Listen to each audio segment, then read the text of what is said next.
Assalamualaikum warahmatullahi wabarakatuh. Perkenalkan, saya Putri Fajar Ramadhani dari kelas 3 PA 14 dengan nomor NPM 1152117. Di sini saya akan menjelaskan tentang materi gangguan somatoform. Jadi, somatoform ini didefinisikan sebagai kekhawatiran berlebih terhadap gejala fisik atau kesehatan. Nah, dalam buku DSM 4TR, gangguan somatoform ini didefinisikan sebagai gejala fisik yang tidak diketahui penyebabnya secara fisik. Nah, kemudian ada beberapa gangguan dari somatoform. Nah, yang pertama ada simptom somatic disorder, lalu ada conversion disorder, kemudian ada malingering, terus ada illness anxiety disorder, atau yang punya itu dikenal sebagai hipokondriasis. Terus ada yang terakhir ada factitious disorder. Nah, aku mau jelasin tentang simptom somatic symptom disorder. Nah, simptom somatic disorder ini merupakan pikiran, perasaan, dan perilaku yang berlebihan terkait dengan gejala somatik. Nah, gejala somatik ini tuh sangat bervariasi. Beberapa orang mungkin mengalami banyak gejala dari berbagai sistem tubuh yang berbeda. Nah, terus gejala somatik ini mungkin mulai meningkat setelah terjadinya konflik besar atau stres. Nah, bagi pasien yang nyerinya merupakan perhatian utama, ketergantungan pada obat pereda nyeri merupakan sebuah resiko. Nah, kemudian ada 3 kriteria inti dari gangguan gejala somatik atau somatic symptom disorder. Nah, yang pertama nih, 1 atau lebih gejala somatik mengakibatkan gangguan yang signifikan dalam kehidupan sehari-hari. Kemudian yang kedua, kecemasan yang berlebihan, kekhawatiran, atau waktu energi yang dikhususkan untuk masalah somatik tersebut. Kemudian yang terakhir tuh durasinya itu minimal 6 bulan. Nah, kemudian aku mau jelasin illness anxiety disorder atau yang dulunya itu disebut sebagai hipokondriasis. Nah, illness anxiety disorder ini mungkin terdengar agak paralel dengan diagnosis DSM 4TR, yaitu hipokondriasis, yang didefinisikan sebagai ketakutan yang tidak berdasar tentang penyakit serius. Hipokondriasis ini tidak sama dengan illness anxiety disorder, namun illness anxiety disorder ini didiagnosis memiliki gejala somatik yang minimal atau tidak ada sama sekali. Kebanyakan orang yang didiagnosis dengan gangguan hipokondriasis ini di DSM 4TR mengalami gejala somatik yang tidak fokus perhatian mereka. Ketika kekhawatiran akan penyakit serius disertai dengan gejala somatik, diagnosis DSM 5 yang tepat adalah somatic symptom disorder. Nah, kemudian karena hanya sedikit orang yang mengalami hipokondriasis yang bebas dari gejala somatik, maka sangat sedikit orang yang diperkirakan memenuhi kriteria illness anxiety disorder. Nah, illness anxiety disorder ini seringkali terjadi bersamaan dengan gangguan lainnya kayak gangguan mood atau suasana hati, terus kecemasan gitu. Kemudian ciri utamanya itu adalah ketakutan terhadap penyakit serius. Ciri utamanya itu ketakutan terhadap penyakit serius meski tidak memiliki gejala somatik yang signifikan untuk memenuhi kriteria diagnosis dari DSM. Nah, ketakutan ini tuh mengarah pada pencarian perawatan yang berlebihan atau perilaku penghindaran maladaptif yang bertahan setidaknya selama 6 bulan. Contohnya kayak misalkan kita sakit kepala ringan nih, terus disebabkan oleh kurang tidur atau kurang istirahat, tapi kita tuh mikirnya kayak aduh, aku kayak punya tumor otak gitu. Terus ada juga kayak misalkan kita gatal-gatal nih di kulit nih, kayak parah banget, sampai kayak nggak sembuh-sembuh apa gimana, tapi kita langsung mikir tuh kayak duh, aku punya gejala kanker kulit yang masih awal nih gitu. Kemudian aku mau nyebutin kriteria DSM 5 untuk illness anxiety disorder. Yang pertama, tingkat kecemasannya tinggi tentang memiliki atau mendapatkan penyakit yang serius. Yang kedua, perilaku sakit berlebihan seperti memeriksa tanda-tanda penyakit, mencari kepastian, terus juga penghindaran maladaptif tuh kayak menghindari perawatan medis gitu-gitu. Terus kayak yang ketiga tuh tidak ada lebih dari gejala somatik yang ringan. Terus yang keempat, tidak dijelaskan oleh gangguan psikologis lainnya. Yang terakhir, berlangsung setidaknya selama 6 bulan. Nah, kemudian aku mau jelasin conversion disorder. Nah, conversion disorder ini gejala neurologis yang tidak dapat dijelaskan oleh penyakit medis atau perilaku yang disetujui oleh budaya. Nah, orang ini tuh tiba-tiba memiliki gejala neurologis kayak contohnya kebutaan atau kelumpuhan gitu. Terus gejalanya itu menunjukkan penyakit yang berhubungan dengan kerusakan syaraf. Namun apabila kita dites medis nih, kita tuh menunjukkan bahwa organ tubuh kita dan syaraf-syarafnya itu nggak apa-apa, baik-baik aja gitu. Terus orang-orang mungkin mengalami kelumpuhan sebagian atau seluruhnya pada lengan, terus atau kaki, terus kayak kejang atau dan gangguan koordinasi, sensasi tertusuk-tusuk seperti kesemutan, terus kesemutan menjala pada kulit, ketidakpekaan terhadap rasa sakit, atau anestesi atau hilangnya sensasi. Nah, ini aku mau nyebutin kriteria DSM-5 untuk conversion disorder. Yang pertama, satu atau lebih gejala yang mempengaruhi fungsi motorik dan sensori kita. Yang kedua, gejala-gejala tersebut tidak sesuai dengan gangguan-gangguan. Yang terakhir, gejala-gejala tersebut menyebabkan tekanan yang signifikan atau gangguan fungsional yang memerlukan evaluasi medis. Nah, terus gejala conversion disorder ini biasanya berkembang pada masa remaja atau pada masa dewasa, pada awal masa dewasa. Nah, biasanya setelah stresor besar dalam hidup. Suatu episode mungkin berakhir secara tiba-tiba, namun cepat atau lambat kelainan tersebut mungkin besar dan akan kembali lagi baik dalam bentuk aslinya atau dengan gejala yang berbeda. Nah, gangguan komorbiditas umum lainnya termasuk gangguan depresi mayor, gangguan penggunaan narkoba, dan gangguan kepribadian. Kemudian yang keempat, aku mau jelasin tentang malingering. Nah, malingering ini secara sengaja memalsukan gejala psikologis atau somatik untuk mendapatkan keuntungan dari gejala-gejala tersebut. Nah, menurut DSM-5 nih, sebenarnya tuh malingering ini nggak masuk ke dalam klasifikasi gangguan mental. Nah, namun dalam DSM-5 ini menjelaskan bahwa malingering ini dalam satu klasifikasi gangguan somatis yaitu conversion disorder. Nih. Nah, terus penyebabnya ini, malingering ini tidak disebabkan oleh faktor fisik, tetapi dari faktor internal. Yang biasanya berkaitan dengan mood dan kepribadian. Selain itu, sebenarnya faktor eksternal itu juga bisa mempengaruhi seseorang untuk melakukan perilaku menyimpang ini. Terus ada faktor-faktor yang menyebabkan seseorang melakukan faktor menyimpang ini, kayak ingin mendapatkan klaim asuransi, terus keringanan saat melakukan wajib militer gitu, terus untuk menghindari hukuman dalam kasus kriminal gitu. Terus ketika dilakukan pemeriksaan nih, umumnya tuh pas pelaku malingering ini nggak bisa diajak bekerja sama.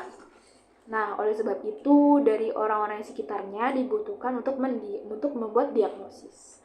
Nah, menurut Aluzoi dan McPherson dalam bukunya berjudul Malingering, individu secara sadar berbohong tentang kondisinya untuk mendapatkan manfaat.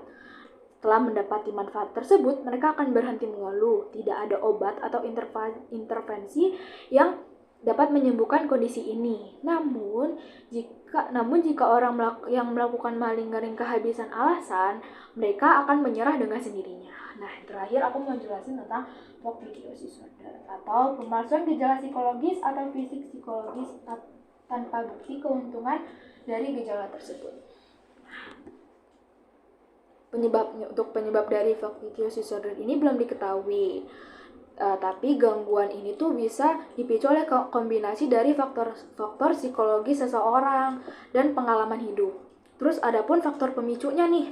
Nah, yang dapat meningkatkan risiko gangguan mental antara lain kayak trauma masa kecil seperti pelecehan emosi, fisik, terus seksual gitu. Terus abis itu penyakit serius selama masa kanak-kanak, kehilangan orang yang dicintai, terus merasa diabaikan oleh orang terdekat, terus kemudian merasa rendah diri, memiliki gangguan kepribadian dan depresi. Terus aku mau ngasih tahu kriteria DSM-5 untuk factitious disorder. Yang pertama, pemalsuan gejala fisik atau psikologis berupa cedera atau penyakit. Yang kedua, perilaku menipu hadir tanpa adanya imbalan eksternal yang jelas. Terus perilaku tidak dapat dijelaskan oleh gangguan mental lain. Lalu yang terakhir, pada gangguan ini tuh dipaksakan oleh diri sendiri. Pada diri sendiri, orang tersebut menampilkan dirinya kepada orang lain sebagai orang yang sakit, terganggu, atau terluka. Aku mau jelasin penyebab-penyebab dari gangguan somatoform. Gangguan somatoform ini penyebabnya itu tidak diketahui dengan jelas nih. Namun ada beberapa faktor sebagai pemicunya. Kayak bisa jadi faktor genetik dan biologis seperti hipersensitivitas terhadap rasa sakit, lalu kemudian pengaruh keluarga juga bisa kayak dapat bersifat genetik atau disebabkan oleh faktor lingkungan atau kombinasi dari keduanya. Terus ada sifat kepribadian negatif, jadi kondisi ini tuh dapat mempengaruhi cara seseorang mengidentifikasi dan merasakan penyakit dan gejala tubuh. Kemudian faktor penurunan kesadaran atau masalah memproses emosi. Ini menyebabkan fokus pada gejala fisik dibanding masalah emosional.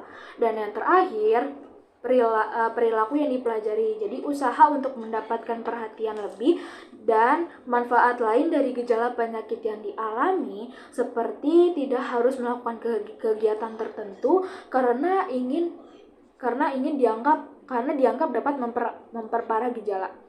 Kemudian untuk pengobatannya bisa digunakan dua cara, cognitive behavioral treatment dan satu lagi antidepresan treatment for somatic symptom disorder with pain.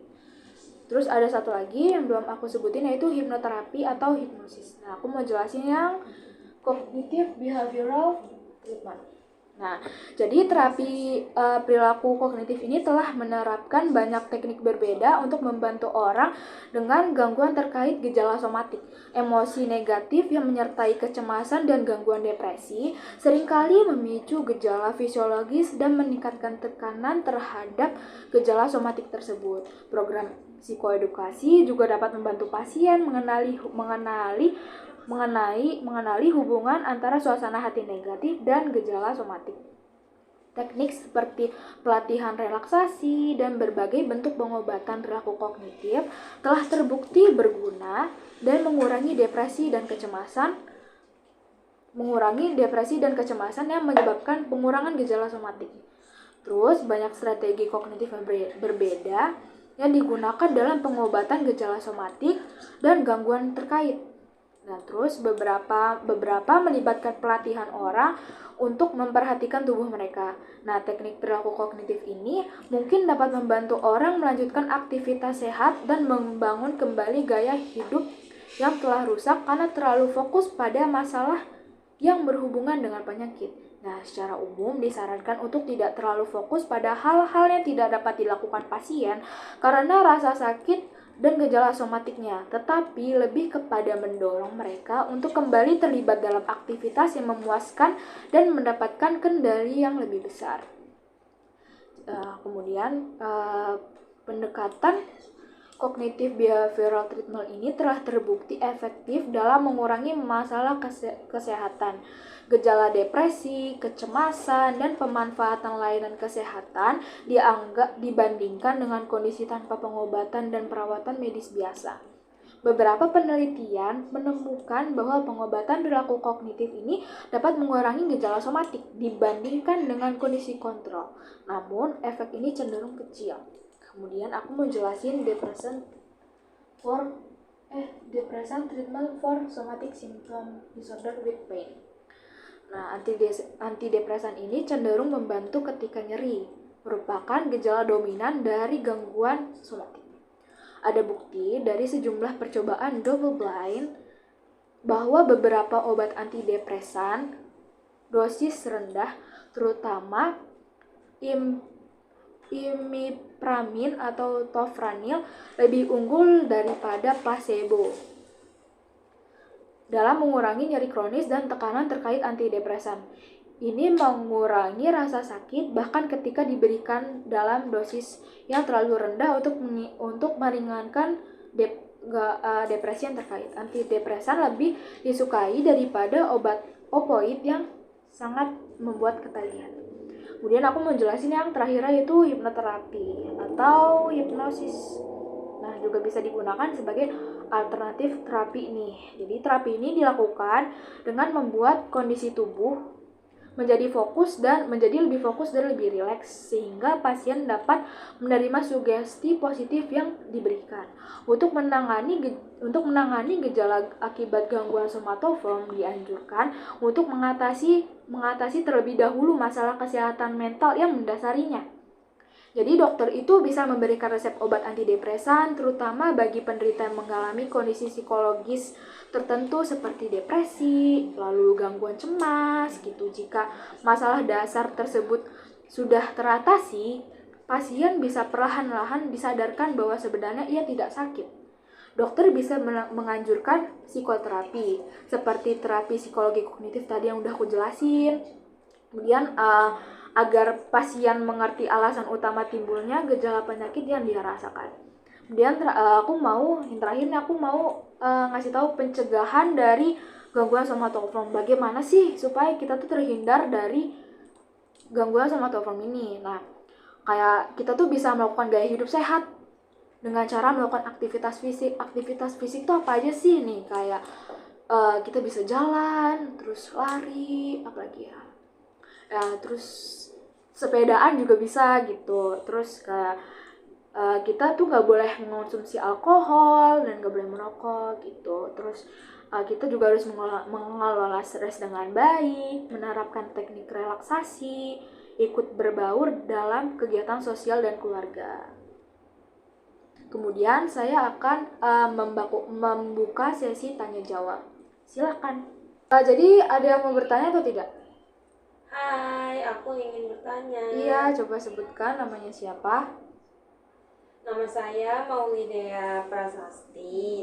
Saya ini pengen nanya, apabila seorang pasien mengalami gangguan somatoform, dia mengalami sakit fisik, lalu periksa dan minum obat, tapi dia masih merasakan rasa sakit tersebut.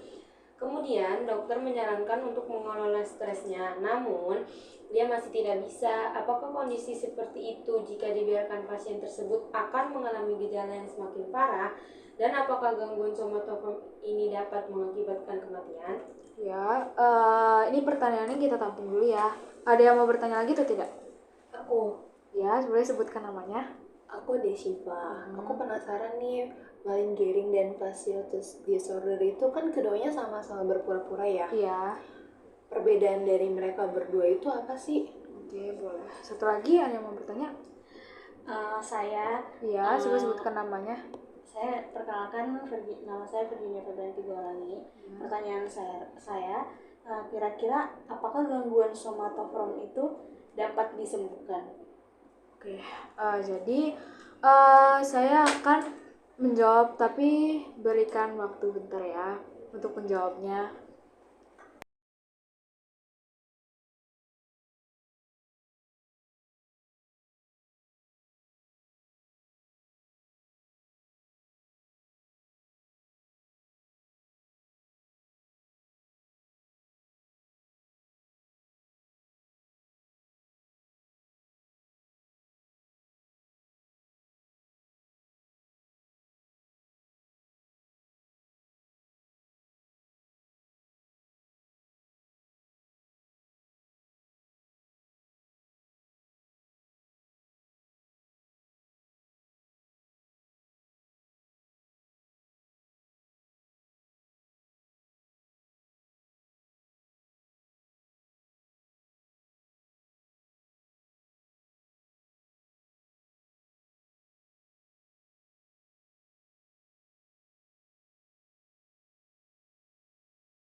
Ini aku mau ngejawab pertanyaan yang pertama tentang apa dari Audi, yaitu apabila seseorang pasien mengalami gangguan somatoform, yaitu dia mengalami sakit fisik lalu diperiksa dan kemudian minum obat tapi dia masih merasakan rasa sakit tersebut, kemudian dokter menyarankan untuk mengelola stresnya namun dia masih tidak bisa, apakah kondisi seperti ini jika dibiarkan pasien tersebut akan mengalami gejala yang semakin parah, terus kayak dapat menyebabkan kematian atau enggak sih? Jadi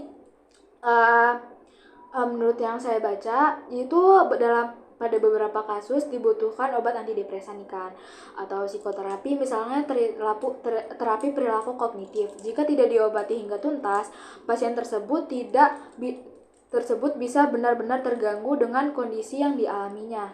Terus kematian itu sebenarnya tidak berkaitan dengan somatoform ini, namun kondisi stres yang tidak tertangani itu dapat memicu berbagai penyakit lain kayak stroke, jantung, dan lain-lain. Kemudian pertanyaan kedua dari Desiva, malingering itu dan factitious disorder ini kan keduanya sama-sama berpura-pura nih. Perbedaannya itu apa sih? Nah, jadi ketika individu terdiagnosis dengan malingering, itu mereka akan memasukkan atau melebihkan penyakit baik fisik maupun mental untuk mendapatkan keuntungan eksternal seperti menghindari pekerjaan atau tanggung jawab, mencari obat-obatan, menghindari pengadilan atau hukum, mencari perhatian, terus menghindari dinas militer, dan lain-lain. Sementara individu terdiagnosis factitious disorder ini, mereka akan memasukkan atau melebihkan baik fisik maupun mental tanpa adanya keinginan untuk memperoleh keuntungan. Jadi itu secara intinya tuh kalau malingering ini dia tuh kayak memasukkan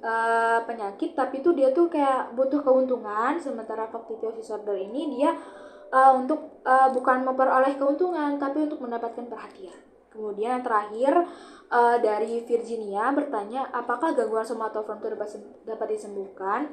Sebenarnya penyembuhan sepenuhnya itu tidak dapat selalu tercapai, tapi gangguan somatoform ini dapat dikelola dan gejala tersebut dapat berkurang melalui terapi yang tepat.